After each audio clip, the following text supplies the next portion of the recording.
He is more ready now to go in and be the starting quarterback than anybody else in this draft. Now, there are some talented players that I'll talk about, but he's the one that is ready right now. College football has never been better. Interest has never been higher. I believe that we are at the dawn of the golden age of college football. It was an epic day of college football.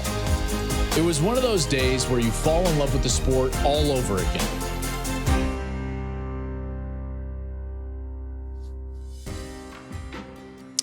What's up, everybody? Welcome into the Joel Klatt Show. I am Joel Klatt. This show is always brought to you by Hampton by Hilton as we continue on here in our draft coverage leading up to the NFL draft. Just a reminder, I will be at the NFL draft. I'll be covering it with the NFL Network. Rich Eisen will be hosting our coverage along with Charles Davis and, of course, Daniel Jeremiah. I'll be on that desk on night one for the first round and then night two for the second and third round there in Green Bay.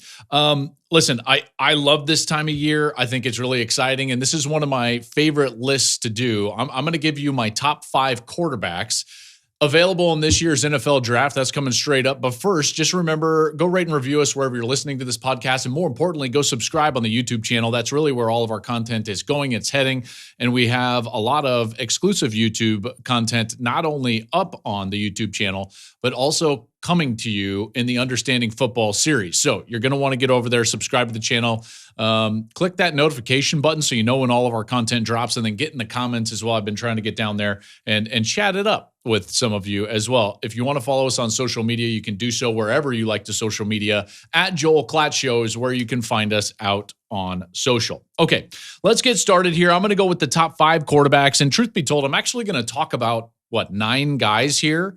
I'm going to have a big debate for that 5th spot. And so I wanted to group all the guys that I considered for the 5th spot together, and we'll get to that here in a little bit. But let's start right up at the top. Number 1, my number 1 quarterback available in this year's NFL draft is Shedeur Sanders from Colorado. Shedeur is excellent. I think he is a phenomenal player. He is equal parts, and if you've heard me talk about him, whether it was during the games that I called this year and or even in that first mock draft, he is equal parts surgeon and artist, and that's one of the reasons why I love his game, and I think it's translatable to the National Football League. When he needs to be, he can be a surgeon, and he can sit in the pocket and just dice people up. And he anticipates as well as anybody in this draft. He's hyper accurate, so he's got that ability to just be the prototypical pocket guy, dicing you up down the field, intermediate zones, driving the football, throwing with touch, and then taking easy throws on the outside as well, or even in the middle of the field. So he's got that surgeon capability, command capability that you would want to see from your NFL starting quarterback. But he also has something more, and this is why he's my number 1 player, is that he's got this ability to be an artist. Okay, so Shedeur does an amazing job of creating when things aren't there, which he had to do quite a bit, by the way, because of who he played for. Remember now, this Colorado team, when he arrived with his dad and some of his other teammates, they were a 1-win team from the previous season. 1 win. And he's leaving. They're a 9-win team. They were in the race for the Big 12 championship game. They do not get to that point without Shedeur Sanders. I understand that Travis Hunter won the Heisman Trophy. I get it. But the entire turnaround from an on-field perspective was about Shedeur Sanders. If you don't have a quarterback, you don't get to do what Colorado was able to do the last couple of years. So now we've seen him, which is, by the way, the case of what he's going to be asked to do at the next level, which is take an organization, take a program in this case with Colorado, but an organization now in the future that is struggling, that's falling way below expectations, and raise the level of the team just because you're playing quarterback. He's already done that. So why is he my number 1 quarterback? He has proven exactly what he needs to do at the next level, raise the level of the entire organization, the entire team, the offense, everyone around him. He's already done that. If you look at his numbers this last season in 2024, he was outstanding. 74%, that's right up there with some of the great seasons in college football over the last decade. Bo Nix was 77, Mac Jones was 77, Joe Burrow in 19, that historically great run to a national championship, he threw for 76%. So Shedeur knows what he's doing. He's got great command of the offense and football in general. He anticipates incredibly well. My one knock on Shedeur is I think that because he believes in himself and because he can create, he holds the football a little bit too long. And that led to some of the sack numbers, which were egregious in the last couple of years at Colorado. That's my one knock. But he is more ready now to go in and be the starting quarterback than anybody else in this draft. Now, there are some talented players that I'll talk about, but he's the one that is ready right now. You can plug him into an NFL offense next week, and he can start for you. He's that smart. He's that capable. So Shedeur Sanders is my number one quarterback available in this year's draft. Surgeon, artist, he does it all. He raises the level of all the boats around him. That's exactly what he's going to be needing to do next year when he goes to the National Football League. And if you remember in the mock draft, which if you haven't seen it, get over to YouTube and check it out, I have him going number one overall with the Giants trading up to get him with that number one pick. Okay, number two. And truth be told, the whole discussion between 1 and 2 was between two guys, and there really wasn't a close third. So there is a clear top 2 in this draft, and that second guy is going to be Cam Ward. I like Cam Ward a lot. I love his game. It's different than Shedeur Sanders, but these two guys have clearly separated themselves out, and these two guys will absolutely get selected in the first 5 picks of the NFL draft. So I don't know if we'll have another first-round quarterback. I really don't. But these two guys are the ones with the potential, are the ones that are going to grab hold of kind of the scouting community and the entire NFL community and suggest that they can get taken way up there high in the first round. Ward is a bit of a gunslinger, which I like, by the way, but he'll take some chances out there. He's got a great arm. He will drift away a little bit. He will hold the ball a little bit too long at times, but man, he is the reason Miami was able to do what they were able to do. All right. That was a team that needed desperately some sort of jolt, some sort of energy from any position, but namely the quarterback position. And he absolutely provided that. I love his game. I love his attitude. He's played a ton of football. He plays his way into the finalist for a Heisman Trophy, led college football in passing touchdowns with 39, second in passing yards per game with 332. Shedeur and Cam lit it up. They lit it up. Cam was terrific at Miami. Now, was it as polished as Shedeur? Maybe not at times. I don't think he's as surgical as Shedeur Sanders from the pocket, and that's where I think he's going to need some growth. If you were to say, what is Cam to Shedeur? He's just a bit unrefined because of that gunslinger mentality, and I don't know if he's ever going to be refined because of that mentality. But he will take chances down the field because he trusts himself, which is a great thing. He can trust himself because he's got a great arm. He delivers passes that are wow passes and plays that are wow plays. 57 career starts, highly experienced, 6'2", 223 pounds. He fits the mold, and guys are going to love him in the locker room. It was not an easy choice up here. I went with Shedeur because he's more pro-ready. I went with Cam at number 2. I love him getting selected in the first 5 picks, probably in the top 3 picks, maybe even number 1 overall if Tennessee wants to take him up there. But he's not quite as polished. That's just the name of the game. But he presents a bit better upside because of that gunslinger mentality and his strength from an arm perspective, getting the ball down the field. He really trusts that. At times, a little too much. And like I said, can fall away and drift away. And at the next level, you've got to be careful doing that because that can lead to turnovers. And that's the one area that a young quarterback cannot struggle is turning the football over. Great upside. Just needs a little bit of polish. That's all I would say. Like I said, really good player. Love him. And I would absolutely take him in the first few picks. Now you get to kind of the rest of the guys. And here's how we're going to do this. I've got 2 other guys right here. And they're going to go at 3 and 4, and then I've got this next group. But before I go into who's next, I do not believe that anybody else is a first-round pick. These 2 guys up top, Shedeur and Cam Ward, will get selected in the top 5. They just will. And then I think it might be a while until we see another quarterback. It's fascinating because everybody that I'm going to talk about, including Sanders and Ward, are uber experienced, which is different than what we saw last year and really throughout the history of the NFL draft. It speaks to the changing nature of the college game with NIL and transfer portal, but it also speaks to I think the blueprint for players going out to have success at the next level. Let me give you an example. Like last year, for example, there's 3 guys drafted in the first round that are kind of the traditional route. You play for 3 years, you're talented enough to go. Bang, you're out of there. That's Caleb Williams, Drake May, and J.J. McCarthy. Then you have another 3 guys that take the non-traditional route. Play at multiple schools, start gobs and gobs of games, and then bring all of that experience to the NFL level. Now, I know that Penix didn't play a ton for Atlanta, but he certainly was their quarterback moving forward at the end of the year. And if you're talking about Bo Nix and Jaden Daniels, those 2 guys were spectacular. So those are the 3 guys that had immense amount of experience last year in the NFL draft, were taken in the first round, and it really worked out for their teams. The others, we'll see. J.J. McCarthy, of course, has the injury. Drake May doesn't really get the job until late. We'll see what he does moving forward. And then obviously in Chicago, it didn't go well in particular after that Hail Mary against the Commanders and Jaden Daniels. So they're going to need to get him help. I think experience is vital for these quarterbacks to go and succeed at the next level. I've said that for years. If you followed our draft coverage at all during the course of the last few years, you'll know that one of my big takeaways for quarterbacks, and I talk to coaches about this as well, and even GMs around the league.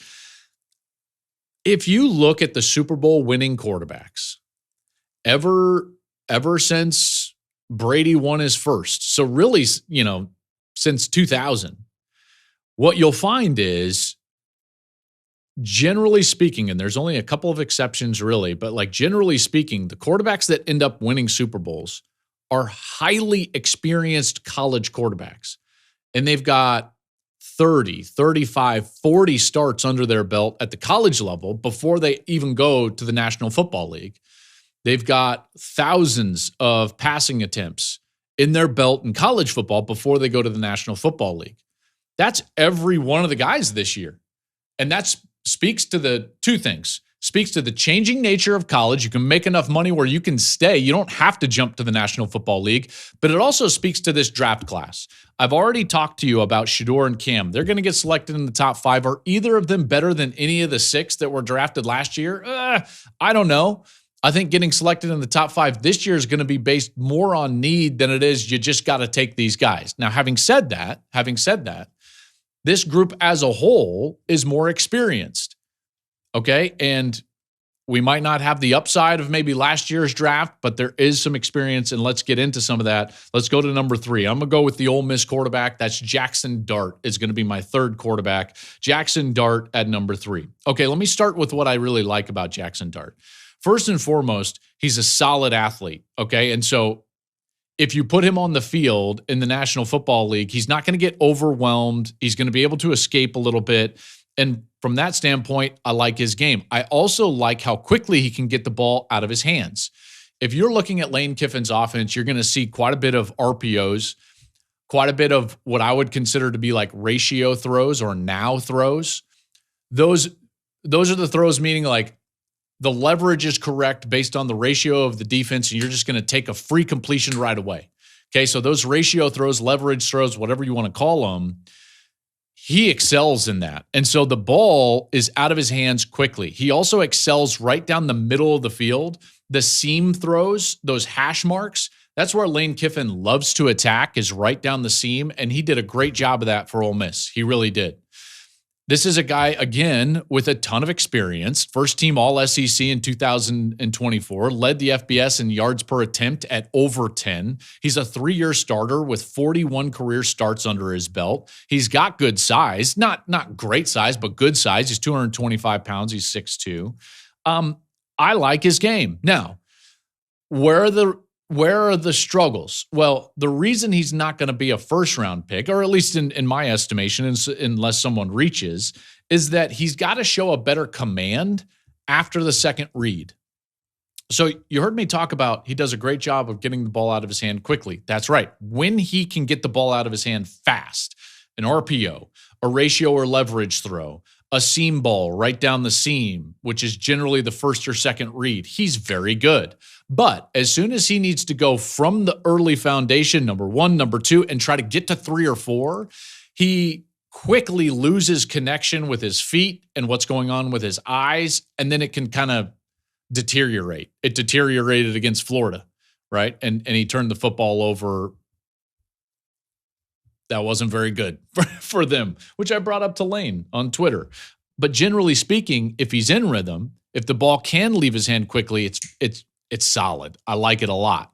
At the NFL level, that's not always going to happen for you, and you have to show the ability to have command and connection in both your feet and your eyes and what's going on from a command perspective in terms of the way you're reading the defense.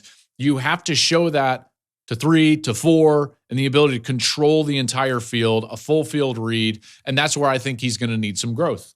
So do I like him? Yes. Do I think he's a first-round pick? Probably not, but I could see him getting selected in the second round. There's going to be teams with a quarterback need that do not get one of those top 2 guys, and they certainly will look at a guy like Jaxson Dart, I think maybe even early in the second round in the first 15 picks of the second round. That brings us to number 4. My number 4 quarterback in this year's draft is a guy that's just so incredible as an athlete that you just have to take a look. He's so explosive, and he's immediately the most dangerous player on the field as soon as he steps foot on the field, and that's Jalen Milroe from Alabama.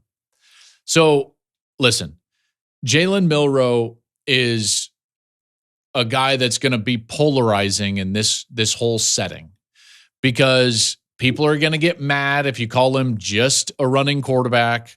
And then if you say he's got to work on throwing the football, people get all upset. And here's the thing. Jalen did a lot of great things at Alabama, in particular in 2023. His growth in that season was fantastic. Last year, he regressed a little bit.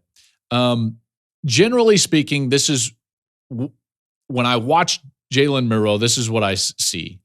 He makes hard things look really easy. Really easy. Like too easy. Like, hold on a second. You're not supposed to be able to do that. Whether it's using his legs, throwing the football down the field, he is great throwing the football down the field. However, he can make easy things look hard. And that's something that it's hard to overlook from an NFL evaluator's perspective. Because to be a great NFL quarterback, you have to execute first principles before you can go past the X's and O's. You see, and this is what was so brilliant about guys like Peyton Manning, guys like Tom Brady, and the excellent quarterbacks now. Even Mahomes does this. You've got to make the plays that are there to be made that are easy because you don't get second chances. You got to make the layups. You have to. If you don't, you can never get to the point where the above the X's and O's traits show up. That's just kind of the nature of the game. Now in college, you can kind of get away with it because the margin between the great athletes on the field and the average athletes is far different than the margin between the great athletes on the field and the average NFL athlete. That margin is much tighter. So your ability to affect and impact the game as just a unique skill set is minimized, which means you've got to do the basics incredibly well. And that's one area where I think that he has struggled, and he's going to have to show growth. Now, is he tantalizing to select, maybe even late in the second round? Yeah, maybe early in the third round. Why? Because he is the most dangerous person you can put on the football field on the offensive side right away. And when you're snapping him the ball, then the ball is going to go through him. You're going to have to defend him in the run game. You've got to defend down the field because of his ability to throw it down the field. So there's enough there to select him. There's no doubt, which is why he is my 4th quarterback on the board. I think the NFL is going to be polarized on Jalen Milroe, but count me as one of the guys that believe in him. I think the growth that he showed in 23 in the run to that playoff performance and appearance with Nick Saban in his last year was incredible. It was incredible. All of these guys that I'm talking about, Shedeur Sanders, Cam Ward, Jaxson Dart, Jalen Milroe, highly experienced guys. They've done a ton. Okay, now for the 5th spot. This is going to be a little bit different because it was easier for me to land on these top 4, and it's become much more difficult to who's the 5th? And I had a big debate between 5 guys for the 5th spot. So let me list the 5 guys, and then I want to talk about each of them before I actually land on the guy that I'm going to put in that 5th spot. Okay, so here's the group of players that I'm debating between. Will Howard from Ohio State, Kyle McCord from Syracuse, Kurtis Rourke from Indiana, Quinn Ewers from Texas, Dillon Gabriel from Oregon. That's kind of my next group. And, you know, there are some other guys that I left out of that, but that's the group that I kind of settled on as like, who am I taking from that group? Who's elevated themselves, or whose traits do I think belong in the 5th spot versus the, 9th spot? I'm not going to rank them all the way to 9, but I just wanted to group them this way to show you that after those top 2, there's a gap. And then after the top 4, there's going to be another gap. There's a chance that all of these 5 guys don't even get drafted. Now, there's a chance that maybe one of these a team falls in love with and selects all the way up into the 3rd round. But I think that the evaluations are going to be all over the place because of some of the strengths and weaknesses that I'll be talking about right here. Let me start with Kyle McCord. Kyle had a really solid year for Syracuse, really solid year after what was an incredibly difficult exit, you would say, from Ohio State. Huge production, led the country in passing, and had a phenomenal year at Syracuse. Now, when I watched the film leading up to the Holiday Bowl, which we had him in, and he played great in down in San Diego, there are a lot of RPOs, and then there are a lot of quick game.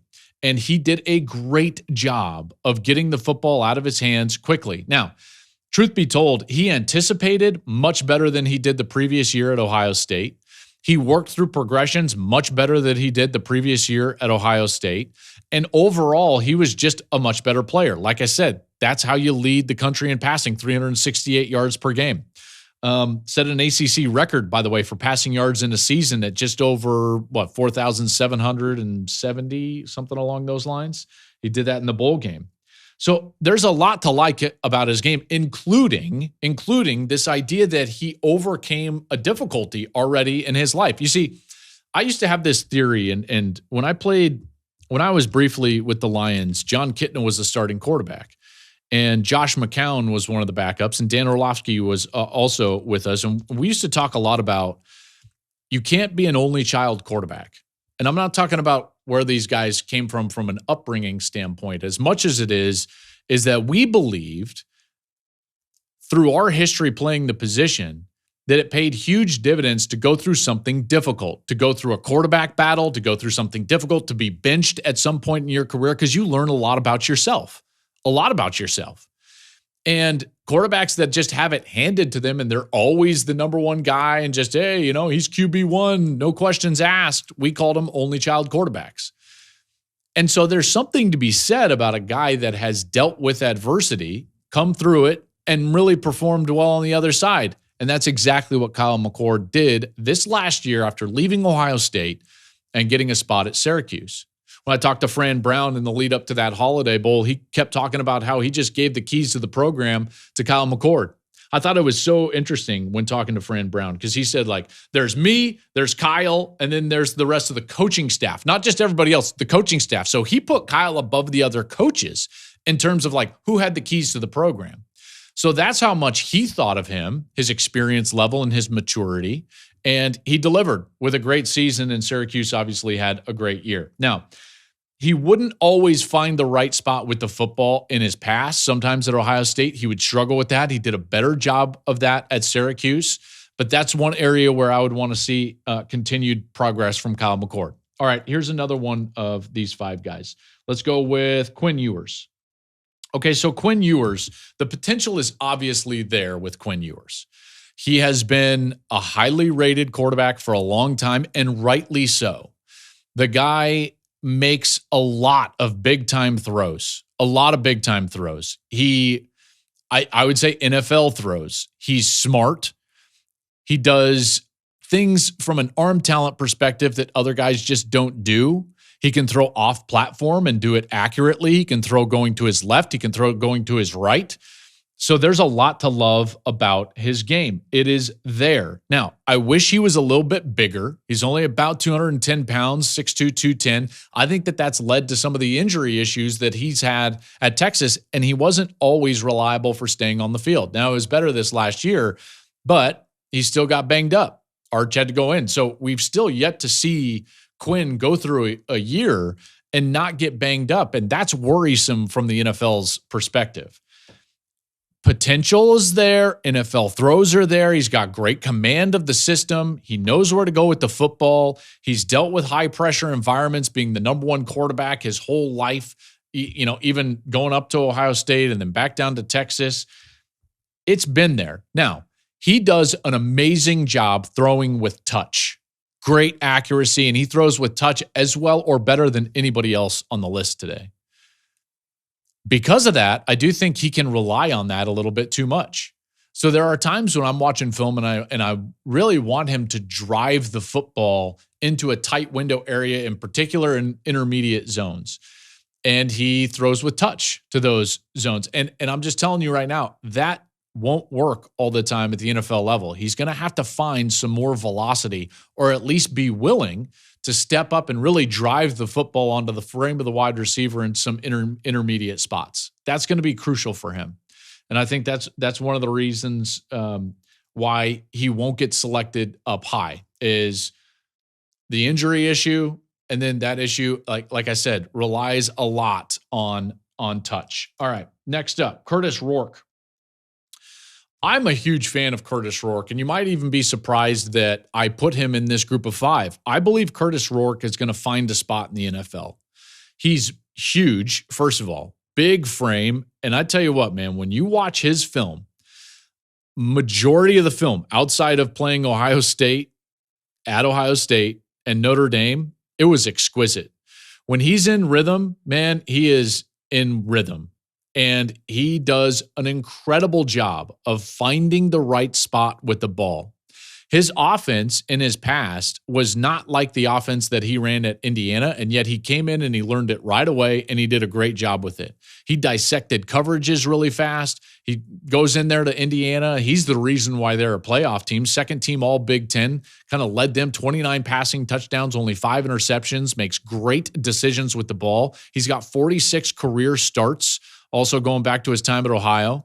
Like, he's 6'5", 223 pounds. I like this guy a lot. When you watch his film, you're going to see hyper accurate. He's an anticipatory thrower. He can do a great job from the shotgun, getting the ball out quickly and really hurting the defense, in particular with things like tight end routes and running back routes. You saw some of that if you were watching YouTube. Now, what's going to be the knock on Kurtis Rourke? Well, he's immobile largely, and so NFL evaluators are not going to love that he doesn't move around very well. And he was taken out of that rhythm that I just gushed about very quickly. Ohio State took him out of that rhythm incredibly quickly. Notre Dame took him out of that rhythm incredibly quickly. Now, do I think it was unfair, some of the criticism that Indiana and maybe Kurtis got during the course of the playoff? Absolutely. Absolutely. That team only lost 2 games, and it was to the 2 teams that ended up playing for the national championship. Like, I think we all forget that. Just because he has IU on his helmet doesn't mean that we can just take shots. He had a phenomenal year, and in a lot of respects, he's going to be a guy that NFL evaluators will look at and be like, he could probably be on my team, and he likely could be a backup in the NFL. Let's see. I've got a couple of more here. Let's go with Will Howard. Will Howard from Ohio State. I think he's actually going to get more positive reviews as people evaluate his game further, getting closer to the draft. Will Howard played unquestionably his best football late in the season. I don't think people realize how good Howard was in the playoff. Now, did he play great against Michigan? No, he did not. It was part of that getting banged up and possibly getting nicked up from a head injury perspective. It could have been. It could have been. But when he got into the playoff, man, that dude was lights out. He was lights out. Sets a completion percentage record at the Ohio State University, which that's something to be said for that. He leads them to a national championship under all of that pressure and scrutiny, even after losing to Michigan. third team all Big Ten, 43 career starts, going back to 27 at Kansas State, and then obviously this year. He's 6'4", 235 pounds. He's run the football well in his past, and like I said, you turn on that film in the playoff, man, and it is really good. He's got great command of what's going on, and in fact, if you talk to Chip Kelly and Ryan Day, they will tell you that he had at his disposal a lot of times out there the ability to get Ohio State into the correct play. And you only do that. Think about it now. Ryan Day and Chip Kelly are like two of the most experienced and smartest guys in football. And they're giving Will Howard the keys to the castle on the field in some of the most crucial points in the season and in their careers in a lot of cases in terms of the pressure to win last year at Ohio State. It speaks to the level of maturity, experience, and also general smarts from Will Howard. Real good command on the field. So I like his game. And again, when you watch it, he anticipated really well in the playoff. The last guy I will talk about is Dillon Gabriel. Gabriel is like this quintessential point guard on the field. Plays quickly. You can tell he processes information quickly. He's very smart. The ball rarely goes to the wrong spot. If you take a look at that game against Penn State in the Big Ten championship game, you will see a guy manipulating the pocket beautifully. He did that also in the midseason win over Ohio State. Listen, it's not his fault that team got completely ambushed by the Death Star Supernova Ohio State team in the Rose Bowl. Like, the Oregon defense had no shot, and thus that Oregon offense had no shot. In fact, the only reason that they were even, I don't want to say in the game, but got up off the mat is because of what Dillon Gabriel did in the late second quarter and into the third quarter in the Rose Bowl. Like, this guy is an excellent player. He set an FBS record for total touchdowns with 189 and starts with 63, passing the former Oregon quarterback, now Bronco quarterback, Bo Nix. He was a Heisman finalist in 2024. He played at UCF. He played at Oklahoma. He played at Oregon. So you know he can come in, learn a new system, and then put it into implementation. He did it right away at Oregon. His size is not there. That's obviously going to be a hindrance. And it's one of the reasons why I'm not going to put him at number 5. And that's where I'll go in terms of who goes to number 5. It's not going to be Dillon Gabriel. I think that the size is just too much for me to overcome. At the NFL level, it's a big man's game, and only standing 6 foot, you better have rare traits elsewhere.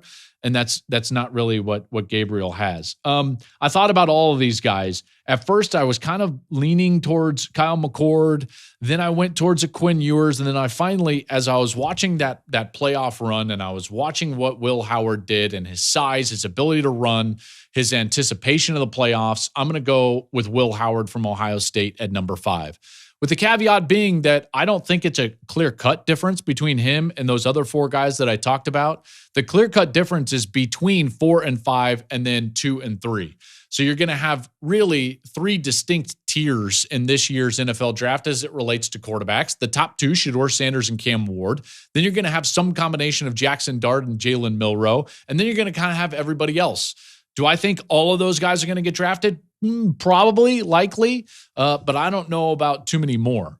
So that's where I'll go with this year's quarterback ranking. Shedeur, Cam, Jaxson, Jalen, and Will Howard. All right, that'll do it for our top 5 quarterbacks. We will be back. I'm going to have a defenders list. I'm going to do a lot of these lists as we lead up to the NFL draft. And here's what you can expect is that you will have fresh Joel Klatt Show content each and every Monday. That's our goal, is that every Monday you wake up and you're going to have a new YouTube and a new podcast to get right here all of your draft information. You can also get our content on social media whenever you want at Joel Klatt Show, wherever you like the social media. But really, we just want to drive you over to that YouTube page. Subscribe to the YouTube page. We're going to have Understanding Football episodes coming out, and we've got a lot of content there. And that's really the hub, the baseline for the Joel Klatt Show. Thanks for listening, everybody. Have a wonderful week, and we'll be back next Monday.